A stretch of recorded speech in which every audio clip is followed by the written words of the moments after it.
Good evening, everybody. Come on in. Let's talk a little freight brokering. Doing a live. Haven't done a live for the freight broker students in a while. Some questions answered. Q&A live stream 2023. Freight broker one-on-one training for beginners. There we go. Come on in. Give you guys some time.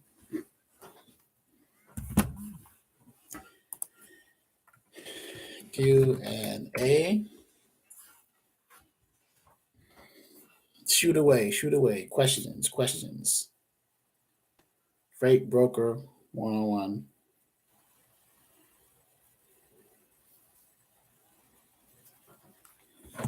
Click the like button. If you haven't subscribed, subscribe. Happy New Year 2023. I didn't get a chance to go live for this year for the freight broker side. So this is what this is now. Wanted to provide some content for you guys so you could have some questions asked. If you're curious about freight brokering, subscribers to the channel. If you had any questions that you needed to answer before deciding on some type of training, perhaps, whichever way you want to go to be a logistics provider, you may be looking for shippers. You may be looking for authorized motor carriers. You may be trying to apply for your broker authority. You may be trying to set up your back office infrastructure. You may be trying to put your packet types together. If you are subscribed to this channel, you may have questions about that. Or you may just have some general freight broker questions or some general transportation questions. So I'm here tonight to do that. Sunshine, good evening. What is the most productive way to gain shippers? Great. So, Sunshine, the most productive way, I don't know if I can say it's the most productive way, but a productive way is the most standard way is cold calling. Okay, you cold call shippers, you source that. If you have a shippers list, an updated shippers list, like for example, the National Register of LTL and FTL shippers, the registry, um, visiting those facilities locally, setting up an appointment with the logistics person at your local, let's say wherever you live. I don't know where you're from, what major city you're near, but if you were to Google like shippers or manufacturers or distributors in your area, you can look those companies up, check their website, decide what type of commodity they have, call someone and set up an appointment to go in there and speak to the person. That's always a good thing to talk to them live in person to become a broker. Cold calling, emailing, not necessarily texting, but emails. Um, Shippers usually answer their emails more so than cold callings at this point in today's day and age, right? And also social media like LinkedIn. LinkedIn is a good method as well. You can connect to the shippers, the logistics people, the shipping managers, the manufacturers, the distributors on LinkedIn. So those are some options for you to consider, and we go over those in our trainings in our freight broker one-on-one training for beginners, where we cover the basics of freight brokering from a very basic level for those who have very little, if any, understanding of what a freight broker is. Okay, we cover the terminology and get you that foundational overview of freight brokering. And right now, in the month of January, we're having a 25% off special for our price points. Next month, we may do 50% as a Valentine's Day uh, kind of thing. I'm still considering, like, my mom's birthday is on the 15th February. Valentine's Day is the 14th. 14th, I may do a 50% off. So I'm trying to get you guys signed up into the program at the cheapest rate as possible. I'm also trying to get payment plans so people can get and come in on the payment plans. I'm trying to get either a firm afterpay or some type of payment option as well. But hopefully that answered your question, Sunshine. The most productive way to get a shipper. Where are you located, by the way, if you don't mind me asking? Hey, Gerard, how are you? Hi. Where are you located, Sunshine? So you can kind of look up shippers in your area. Atlanta, Georgia. Great. You are in the southeast zone, the southeast section of the country. So you should be able to Google. And matter of fact, let me see. Oh, excuse me, I had a long day. Let me Google while I'm looking. Um, shippers near Atlanta. Near Atlanta, Georgia. I'm gonna copy this link and or not even shippers, but let's say manufacturers. Okay, manufacturers near Atlanta, Georgia, and look at more places. And there we go. So I'm gonna copy this link in Google and paste it here for you. If that's too many, I think it's too many words. Too many. Let's go here.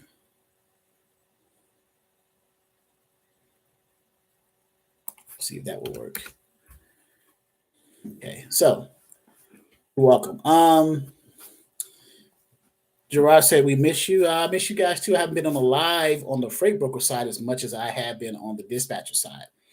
Um, yes, your day has been long with the 2 hour training early. Yeah, hey, Eugene, that's right. You were on the dispatching side. I didn't realize you were in the freight broker as well. So, hey, LaDonna, how are you? And I sent the gentleman that 450 for the fuel for that.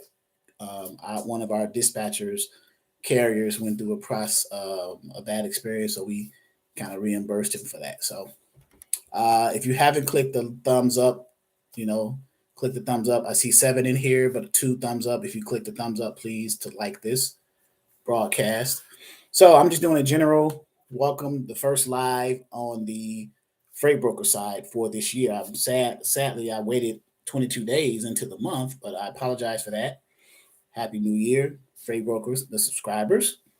Doing a Q&A to welcome in the new year. So if you have any questions right now about freight brokering or being a logistics provider, then shoot, go ahead. I'll give you time. At least 30 minutes. If there's aren't any questions within 30 minutes, then I'll go ahead and get off the live. But I just wanted to come in and say hi, things of that nature. I'm not part of the broker group, just interested in the question. Okay, great. You are a dispatcher, so you're in the transportation industry. So that's fine. Not a big deal. So, um, no questions. I mean, I don't want to hold you guys too long. I want to make sure that there's any questions about uh, the general and the basics of being a freight broker. As far as requirements and getting shippers, getting carriers, all of those things. So, what do you got? What can you say about double brokering? I can say about double brokering. I can't read the language that your name is in, but double brokering is a frowned upon activity in the industry. An example of double brokering is if I'm a carrier, trucking company with, let's say, 10 assets, and I get a load from a broker. I accept a load from a broker, a freight broker. My assets, my trucks are already covered under other loads, under my customer or under another broker that I booked. So I don't have for whatever reason why I accepted this load from a broker. Obviously, it paid well. So I may know another carrier, another trucking company. I can say, hey, I got a load for you. I accepted the load from the broker with the rate con. Let's say it was $3,000, right? I accepted it from them, but then I kind of give the load or broker the load. But I'm a trucking company. Remember, I have an MC as a motor carrier, not an MC as a broker. I'm a trucking company with 10 assets. My assets or trucks are covered, right? But I accept a load, $3,000 from a freight broker. I don't have the capacity to move it because my assets are covered. I know another trucking company in my area who can. I sell it to him for, let's say, 2,000. The load paid the broker paid me 3,000. I sell it to the or broker it to the other carrier for 2,000. So, which it makes you wonder, well, how would that work, right? How would that work if you got a rate confirmation from a um, broker for your company for a load, but then you broker it to another company. They deliver the load, however they do it, which is beyond me. And then they give you the BOL, the POD of that delivery to you for payment, but then you just submit it to the broker that for the 3,000. They give you the 3,000. You give two to the broker who actually did the physical work, and you keep the other 1,000 for just double brokering that freight. That's an example of double brokering. And you have one with two brokers work together as well. So that's an example that's frowned upon. Um, it's just not right thing to do. Okay. Um, how likely, Sunshine asks, how likely are you to get an appointment compared to just walking in without an appointment? So if it's a type of facility that warrants or allows people to come into the facility and ask the receptionist um, to speak to the person in logistics and without an appointment, then by all means, you can attempt that as well. It depends on where you are. Oh, excuse me. It depends on where you are in the country, right? So, and it depends on the facility you're going to. Some facilities are appointment only. Others are appointment as well as walk-ins, depending on how busy they are and things of that nature, the day of the week, stuff like that. So, um, Sunshine says, "Don't do double brokering. That's what we can say." Correct. It's just frowned upon. Don't. It's not an. If you're going to be a freight broker, right, a logistics provider, someone who arranges for the transportation and the movement of freight, right, do it the right way, right. Your job is you have two customers as a freight broker. Your first customer is the one that you are procuring the loads from, or the freight, or the shipment, or the cargo. Those are the shippers or the customers. The second customer you have as a freight broker are the authorized motor carriers that you bring under your broker authority to move the freight, cargo, shipments that you procured from your first customer. That's what brokering entails, right? Satisfying those two customers. Well, if you get a good paying load and you offer a decent rate, competitive market rate to the carrier, then your process of brokering that in that process of brokering should be easy for you because you got good rates from the customer and you're giving a fair market comparable rate to the carriers to move the freight, and then you're just making your margin off of that, or your percentage, whatever your profit margin is. Okay, that's how it works. Now there is work in on the front end as well as the back end. On the front end, you want to make sure that you have a good shipper. You want to make sure that you and the shipper have connected correctly with the broker shipper agreement. And you want to make sure that you get all the data that you need from the shipper in order to effectively communicate that to an approved carrier. Once you get an approved carrier under your brokerage, you want to make sure you get all the information, any accessorials, all the details of the particular load, how many stops, whether it's an appointed or anything like that. If you're doing a lane quote or a rate bid, you want to make sure you bid comparatively. Maybe go on the load board and do rate checks with the current 7-day average, 15-day averages, or whatever you use as a resource on the shipper side. Then on the carrier side, you want to make sure you vet your carriers before you bring them under your broker brokerage as an approved carrier. You want to make sure you check their CSAs, their driving record, any accidents, points, things of that nature, background, all that stuff. So you're doing those things and you're going to mesh the two together under your brokerage. Okay. So that's how that works. Eugene asked, if I owned a truck as a broker, do you think I have a better chance of getting a truck the truck a dedicated lane with the shipper, you will have a better chance to get the truck under a dedicated lane with a shipper if you own a truck. In other words, if you were an asset-based brokerage. But even better, if you had multiple trucks under your brokerage, if you were an asset-based brokerage with a fleet of trucks, let's say 5 to 10, that would look even better in the eyes of the shipper because it shows that you have capacity. It shows that you have assets, trucks available readily that you have on hand right now as an asset-based brokerage, as opposed to trying to find carriers to bring under your broker network and get them approved. You already have a trucking side under your brokerage, which makes you an asset-based broker. Okay. I think double brokers help to brokers cover cover the covered loads like brokers help customers. Okay, interesting. How do you make your email, Sunshine asks, how do you make your email campaigns to shippers attractive? That's a great question. How do you catch their eye in the subject field of the message for their business? So I got a piece of paper here that has some information on here as well. I can probably share.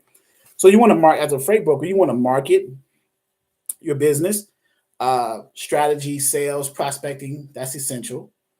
Um, cold calling is these days are a little bit less effective than emailing because most shippers are so busy they don't answer the phone, but they will respond to emails. Okay. Explain who you are, right? Briefly. So this is the way to kind of do that in your campaigns. Explain in your email campaigns, explain who you are, and what you can offer the customer or the shipper, and what market or area of the country that you can cover. Right. So these are kind of attractive things. And if those markets and areas of the country that you can cover with your assets, your trucking, your carriers that you're onboarded, if that's attractive to the shipper, then they'll be willing to listen to you a little bit further. Okay. How are you able to assist a customer in their current demands? That's an attractive thing. If you can see what their current, you ask them what their demands are. What's your current demands? What do you have trouble in? What are your trouble lanes? Right. And you find out that by doing research. Okay.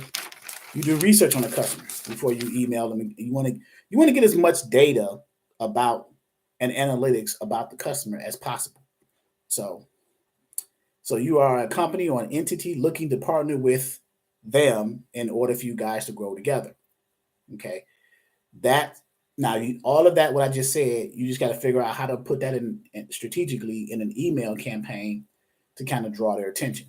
You know, tell them who you are, what you can offer them, what are their pain points, and how you can solve their problems with those pain points. As far as lanes, they're difficult lanes because some shippers have certain lanes. They have multiple lanes. Some lanes are easy to cover because they have carriers in those lanes. Other ones they're having more stressful times with. So those are the lanes that they focus on. They concentrate more so on getting those covered because the easy lanes are already covered, right? And what is a lane?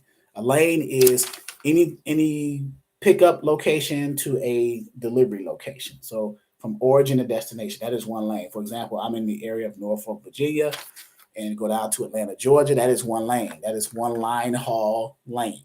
Okay. So if you travel that corridor, you're in that lane.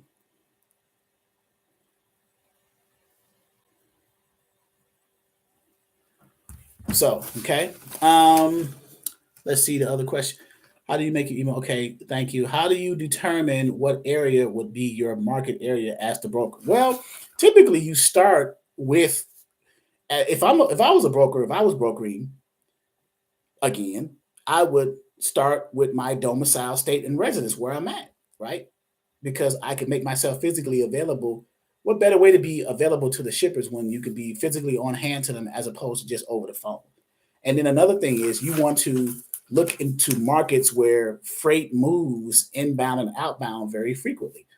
Like, for example, the Midwest zone of the country, which contains Midwestern states like Michigan, Ohio, Kentucky, Indiana, Illinois, things of that nature. There's a lot of freight moving in and out of those areas. What types of freight? Is it refrigerated shipments? Are they dry goods, things of that nature? So you focus on those areas as well as a broker, and then you target that, right? But start off with your own area and research and see if things are moving in your area and what they are, and then target the shippers of those items, of those commodities, of those shipments, of those goods, right? Of that freight and cargo. Okay. Um, yeah, 11 people in the live. If you have not smashed the thumbs up, do so, please. I would greatly appreciate that. We're here for the new year in the Freight Broker Live doing a Q&A. I just wanted to stop in. It's been a while since I've been in on the freight broker side. I'm more on the dispatching side, but I need to balance that to also provide a service to the freight broker side, because I'm sure you guys have questions as well. Some of you who are subscribers may not be members of our training, and you may have questions. You may be on the fence as to deciding which freight broker course to even take. So by myself making myself readily available, answering those questions, hopefully that will help you, even if it's not us, at least make the decision on where to go. So, um, Sunshine says, I'm fairly new, haven't acquired shippers yet. Get to the get of it. It's very interesting. Your videos are very so. Thank you. So, Sunshine, I'm assuming you're new, saying you have your broker authority, you have your broker license. Is that what you're saying? You just haven't gone after shippers yet.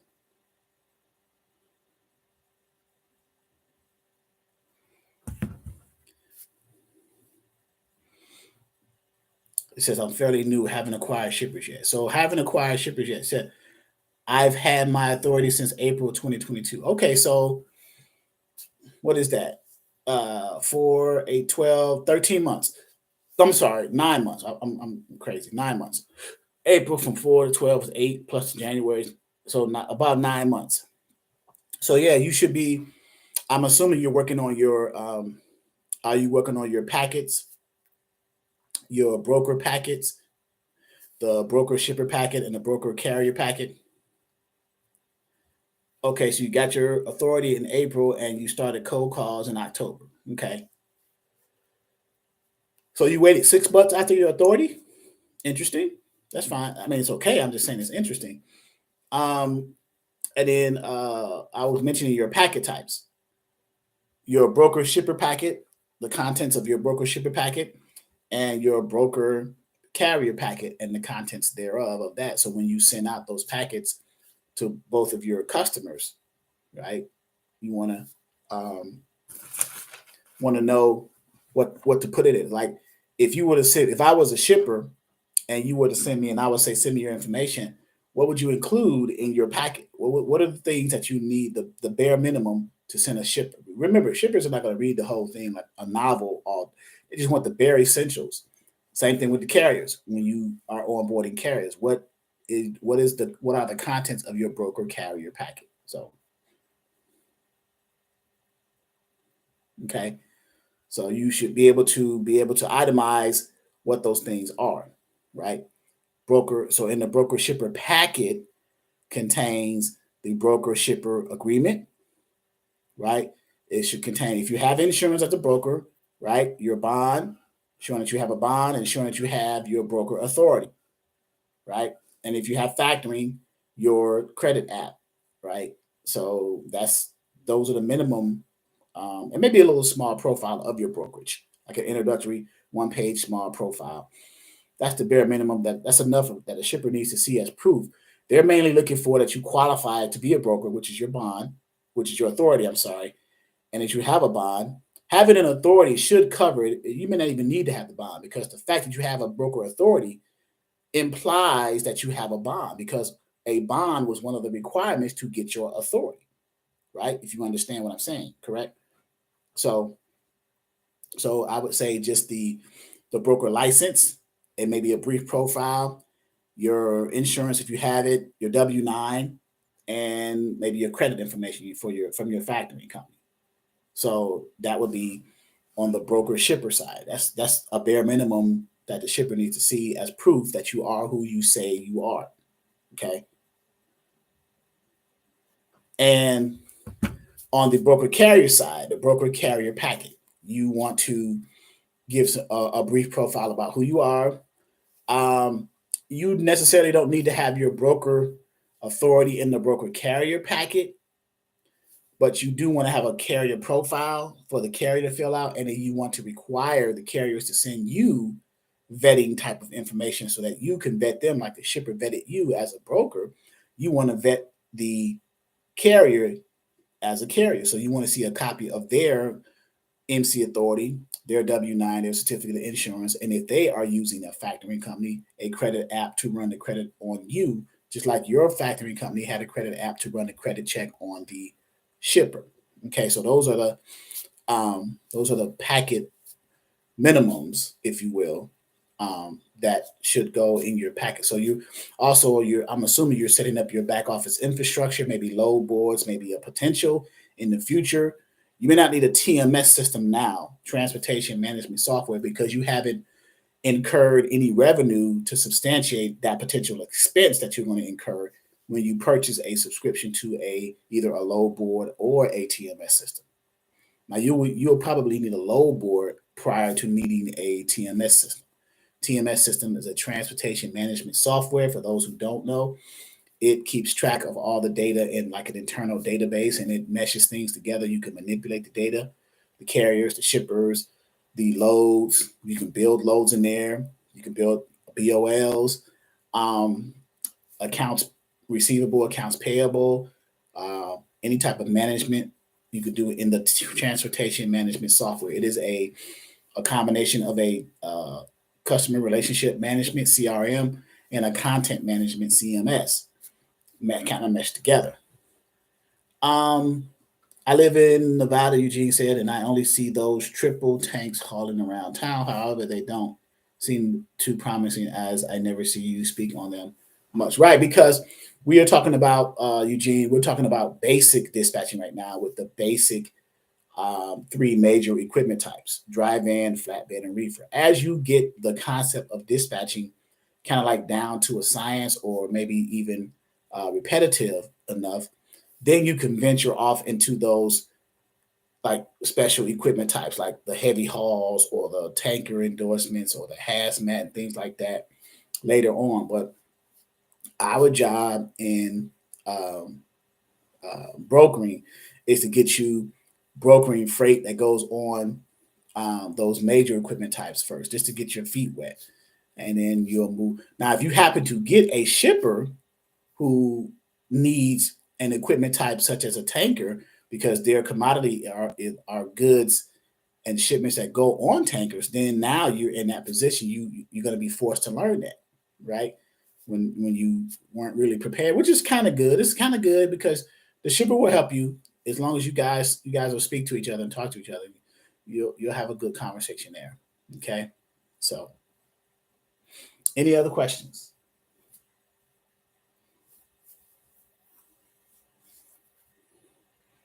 Again, Happy New Year. 25% off sale for our ongoing freight broker course. Um, and now it's been extended. The enrollment has been not only extended for 30 days, but now for 90 days. So you enroll at the price point for 90 days now. And it's a 25% off sale for the month of January that ends January 31st. Um, and then after 90 days, if you decide you want to continue access, there's a monthly subscription there for as long as you want. Cancel anytime, no obligation. It's not just up to a year. You can extend that as long as you continue to pay the month to month to continue having access to our live trainings, our recorded access videos, our resources, templates, modules, ebooks, glossary, everything that you need to help you and assist you in your journey as a freight broker or logistics provider. Okay, so it's coming up on 30 minutes. So if there aren't any more questions, I will bid you a fond farewell. Um, if you thank you for being a subscriber to the channel. Yeah, again, if you are considering freight broker training from a very basics level, if you or someone you know uh, knows or interested in the freight broker industry and you know very little about it right now, if anything, you can consider this training, the Exodus Logistics Learning Center, Freight Broker 101 training for beginners. And I put the link to the website in the comments here in the chat, but I will do it once more for you, as well as my contact information. But I think I put that in the, it'll be in the comments of this live. Okay. And the email. So you can reach out to me there as well. So good luck to you guys in your 2023 journey. This is a new year, new you. Hopefully you will consider the transportation industry from a freight broker's perspective. So, all right, I salute you, and I will talk to you soon. Thank you.